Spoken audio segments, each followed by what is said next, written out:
Um, not only did we have Harvey, Irma, Maria, two of the worst wildfires in California history, but the agency was also responding to disasters in over 35 states and territories simultaneously.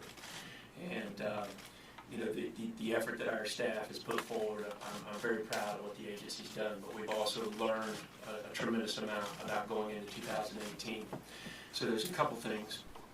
One, we just unveiled a new strategic plan, and it's not just a plan for FEMA, it's a plan for the whole community. It's a plan that I'd like to unify the federal government response, but also down through our state partners and governors who are with us today.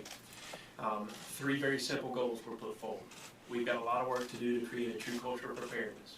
We have a lot of work to be ready for catastrophic disasters, specifically the low to no notice events. And then three, reduce the complexity of FEMA. Specifically, we have to do a better job of streamlining our services to citizens, but also the grant funding that goes out to help communities prepare and be more resilient in the future. Leaning forward, as a result of the lessons learned, pushing forward into 2018, we've also bolstered commodities in our island territories from Hawaii to also Puerto Rico exponentially, but we're also pushing forward to implement more whole community commodity capabilities. It's not just FEMA. Preparedness is everybody's responsibility, and so we're trying to work very closely with our state, local, and tribal partners on how to bolster the capabilities comprehensively, not just from the federal government, and we're receiving great feedback on that. We're also looking to update our national response frameworks and to make sure that we better incorporate specifically the private sector and the 16 infrastructure leaders in this country that make the country work. And so, working with the Secretary and her support and across, we're going to continue to be reaching out to understand the interdependencies of when infrastructure is impacted, how we need to better respond and tailor those response. Again, we're also trying to push forward a new concept called FEMA integration teams, where we're getting our people out of headquarters, out of regional offices, and embedding them with state agencies so that we're a part of the conversation every day, not just seen in the response and the recovery realm. So there's a lot taking place. Again, thank you tremendously for your support, sir, for the support of all the cabinet level, for the cabinet members who put forward tremendous resources to help us all come together to help those in need. And we're very thankful. Well, I want to thank you. Great job, Brock. Really fantastic. Thank you very much. And we really appreciate the job you've done. It's been amazing, and you really have kept quite busy, I would say. Unfortunately, we had no choice. We were hit hard, but you've done a fantastic job, so I want to thank you very much. Thank you. Secretary Nielsen, Administrator Long, I want to thank you for hosting this incredible group of people. I'd like to sort of maybe say and pay some respects to some of the people here today. I have a list. Of course, we have to start with our great First Lady, Melania. Thank you, Melania. She's doing great. She went through a little rough patch, but she's doing great, and we're very proud of her. She's done a fantastic job as First Lady. The people love you. People of our country love you. So thank you, honey. And Vice President Pence, Mike, good. Mike, another great job you are doing. Secretary Michael Pompeo, we're keeping him very busy. We're keeping you so busy, and you're going to be flying, a lot of flying in the next couple of weeks. But what a job you've done, and we appreciate it. The whole country appreciates it, Mike. Thank you very much. Thank you. Steve Mnuchin, Steve, wherever you may be. He's working hard on those taxes and keeping the taxes down. We passed the greatest tax cut in the history of our country, and lots of other things, and thank you very much. Great. I think we can say that we have had the strongest, this is the strongest from an economic standpoint that our country has ever been. We're doing better in terms of business, in terms of unemployment. We've broken the record with so many different groups. African American, lowest unemployment in history. The Hispanic, lowest unemployment in history. Women, lowest unemployment in 21 years. $7 trillion in worth we've created since the election. $7 trillion with a T, not with even a B. And that's a number that nobody would have thought was possible. So thank you to everybody. That's been fantastic. Attorney General Jeff Sessions, thank you, Jeff. Thank you very much. Secretary Ryan Zinke, keeping very busy. I know that, Ryan. That's good. It's good for you, right? Keeping busy and opening up those lands so people can use them and enjoy them. Largest landlord in the world, Ryan. Nobody knows that, but you're the largest, by far, the largest landlord. It's almost half the United States, if you think about it, right? So great job you're doing. Sonny Perdue. And those farms are doing well, and I did the farmers a big favor last night, right? I did a big, big favor for the farmers. We love the farmers, and they were happy. I know that Senator Grassley and Senator Ernst were very happy with what we did, so thank you for your help. I appreciate it. Wilbur Ross, Secretary, I appreciate it, Wilbur. We're renegotiating a lot of trade deals, and they're really fantastic. And we have the worst trade deals ever made, and we're going to have now fair trade deals. We have made the worst deals ever made. NAFTA is a disaster. World Trade Organization is a disaster.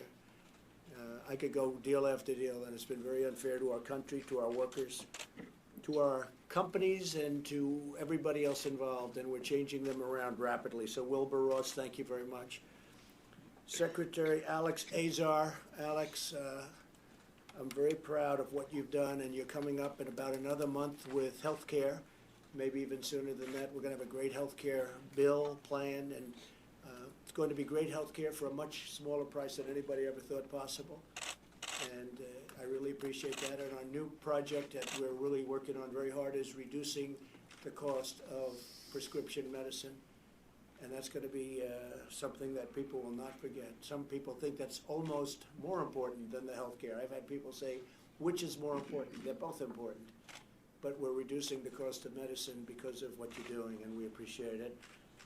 Secretary Ben Carson, who's got some things going on at HUD that we're very excited. We had lunch the other day, and what you're doing is great, Ben. It's really inspirational.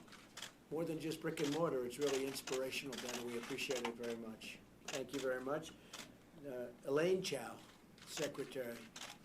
All you do is produce. You do it in a very quiet way and so effective and so incredible. What a job you're doing with transportation. It was a great decision. Thank you very much. Rick Perry.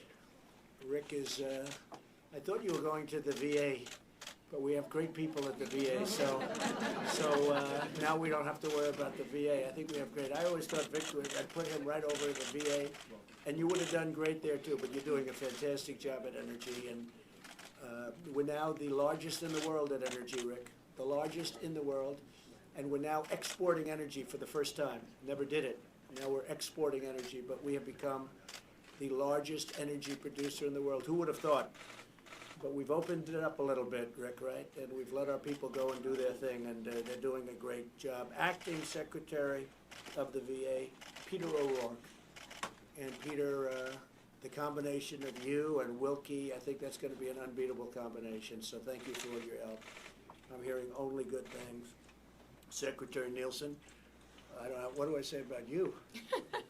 You are doing great, and the border is coming along, and the wall is going up. We have $1.6 billion being spent on phase 1 of the wall, and we'll get additional funding. And every week that goes by, people realize it more and more that we have to have the wall, and we're doing great in San Diego and different places. General John Kelly is here someplace. General, good General, great job, John. Administrator Scott Pruitt. Thank you, Scott, very much. EPA is doing really, really well. And, somebody has to say that about you a little bit. You know that, Scott. But you've done, I tell you, the EPA is doing so well, so many approvals and disapprovals. If they don't qualify, they don't qualify. But we don't have to wait 15 years to sell somebody they don't qualify. And people are really impressed with the job that's being done at the EPA. Thank you very much, Scott. Mick Mulvaney, he's got 2 hats on now, right, Mick? You've got 2 hats, not just one, and you're doing great at both. But Office of Management and Budget has been good, and our budget this year, there'll be a lot of cutting. You better. Because we want to cut, than the other, but we had to get the military through. We got $700 billion approved for military. We needed that. And in order to get that done, we had to do some things for the Democrats that we would normally not do, because we consider a lot of it waste and a horror show. But in order to get our military, and $6 billion for opioid, so we got which Melania is so heavily involved in, and we got that taken care of. And very importantly, next year, $716 billion for military. So make great job. And this time you can start cutting, okay? Because we have our military taken care of now, so you can start really cutting. A friend of mine for a long time, Administrator Linda McMahon. And Linda, I was just being told the other day what you've done at small business has been incredible. One of the real stars. And Vince and myself and your family, we're all proud of you, but what you've done is fantastic. So much work. People don't realize your small business is really it's really a very massive business. And you add it all up, and those numbers are not small business. They're bigger than just about any company you can even think of. So congratulations, Linda. Thank you very much. Governor Rick Scott, we have a lot of people around and watching. You know, we're on screens all over the country and I think beyond. But we have Governor Rick Scott of Florida is there, and he's watching, and he's done a fantastic job. He's now running for the United States Senate, and I won't get political, but I think you're going to do very well, okay? That's not political, is it? Secretary Patrick Shanahan, deputy, who's, thanks Patrick, really doing a job, and you're bringing in all that money under budget. I know that. You know, you're going to buy 2 airplanes instead of 1 for the same price, right? That's what we want. He did a fantastic job at the company that he worked for on that, and we appreciate that very much. And it's so important that when you go out and buy the equipment that we're talking about buying, you know, hundreds and hundreds of jet fighters and bombers and planes and boats and ships and everything, right? We got to get the great price, and if we can help you, let us know, because there's very few things so important. Administrator Mark Green, U.S. Agency for International Development. And thank you very much, Mark. We appreciate it very much. Thank you. Assistant Secretary Neil Jacobs, and Administrator Brock Long, Vice Chairman Paul Selva, General Terrence J. O'Shaughnessy, and as you know, Charles Ray. Good old Charles. I knew Ray Charles. I didn't know Charles Ray. Now I know Charles Ray. So, you know, that's pretty good too. I don't know. Maybe Ray Charles is even better, right? I don't know.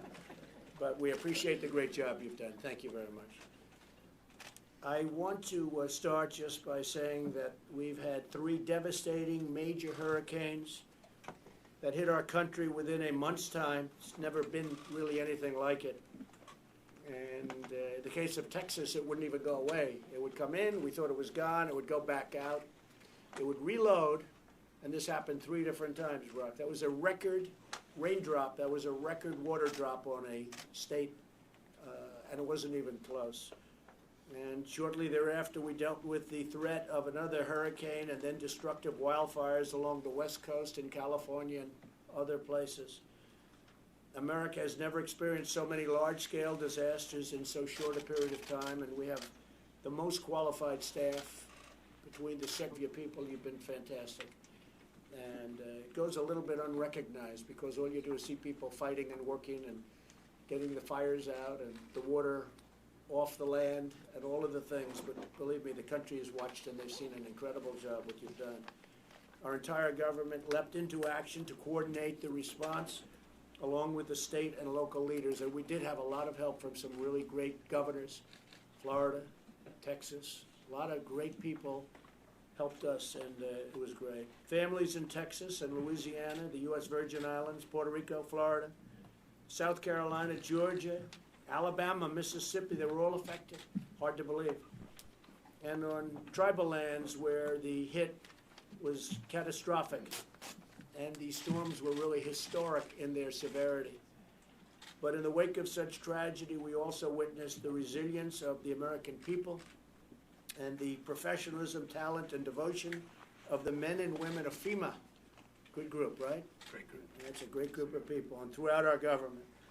Last year, more than 17,000 FEMA and other federal employees, as well as 14,000 personnel from the Department of Defense, National Guard, were deployed to support the massive response and recovery efforts left by these storms and these tragedies. Administrator Long, I want to thank you in particular for the incredible job and the unbelievable teams of men and women that you led to take care of these problems. You have done a job. They're talking about you all over. Don't leave us, though, okay? Just relax. Oh, he's here. In fact, we could have put him in a different position. We didn't want to. We want him right there. It's not an easy position. You have really stepped forward, and we appreciate it. I also want to recognize the Coast Guard, our other military services. I have to tell you, the Coast Guard saved 16,000 people. What do you think of that, Ben? 16,000 people. And I think, honestly, they don't get enough credit in many ways. Mike made the commencement address this year at the Coast Guard Academy. I did it the year before. I don't think the Coast Guard gets enough credit. I've said it, and I even say it to the Army, Navy, Air Force, Marines. I said, I think this year the Coast Guard, maybe in terms of increased branding, the brand of the Coast Guard has been something incredible what's happened. Saved 16,000 people, many of them in Texas, for whatever reason that is. People went out in their boats to watch the hurricane. That didn't work out too well. That didn't work out too well. So I just want to thank all of the people in the Coast Guard and all of our services for having been incredible. The National Weather Service, the American Red Cross, been amazing. State and local governments, our brave first responders, law enforcement, always law enforcement, and so many others who came together to save lives, restore hope, and rebuild our communities. As we enter the hurricane season again, here we go, right? You ready? But we're entering it. This is it. We are marshaling every available resource to ensure maximum preparation for rapid response. That's what we had last year. Disaster response and recovery is best achieved when it's federally supported, state-managed, and locally executed. You agree with that, I think, Brock, right? Yes, sir. This is really the great model that we've built, and there's no better model anywhere in the world. And we do help other countries also when there's catastrophic events like in Mexico and other places. We're always there. We're always there for them.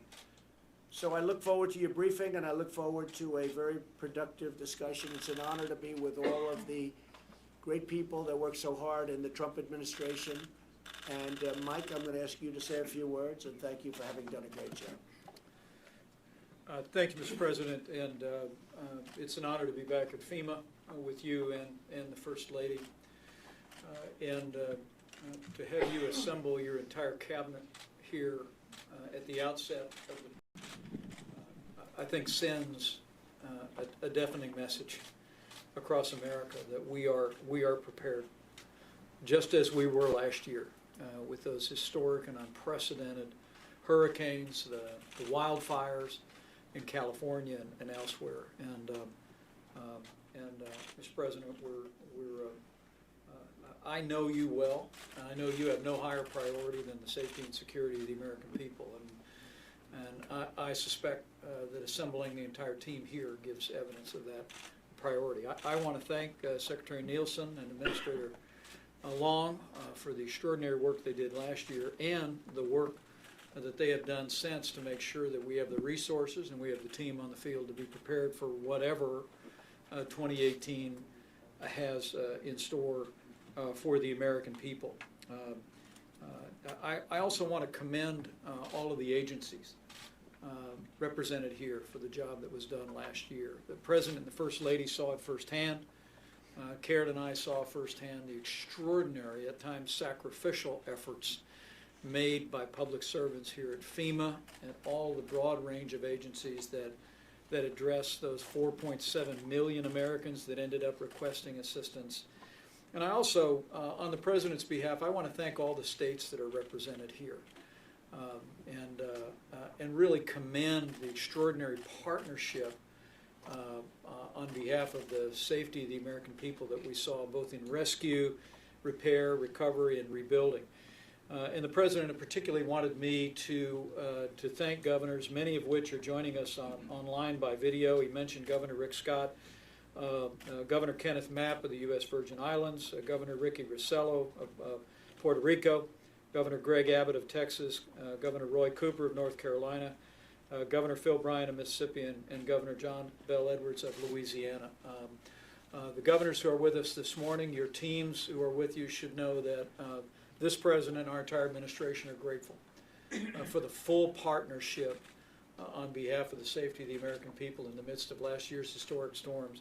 And at the President's direction, our entire administration is committed to building on those partnerships this year to be even more prepared. And as a former governor, I know, Mr. President, how much that means to these teams at the state level, to see the way FEMA has forward deployed in many states personnel and resources to be prepared. But it's all reflective of the priority the President has placed on preparedness and being ready for what comes in the 2018 hurricane season. So with gratitude to the team at Homeland Security and at FEMA, with gratitude to all of our agencies, notably the Coast Guard, another shout out, and to all the states well represented here, on behalf of the President, thank you. Thank you for all you've done for the American people, and we will be working every day in 2018 to see to the safety and security of the American people going forward. Thank you, Mr. President. Thank you, Mike, very much. Thank you very much. Thank you, everybody. Thank you very much.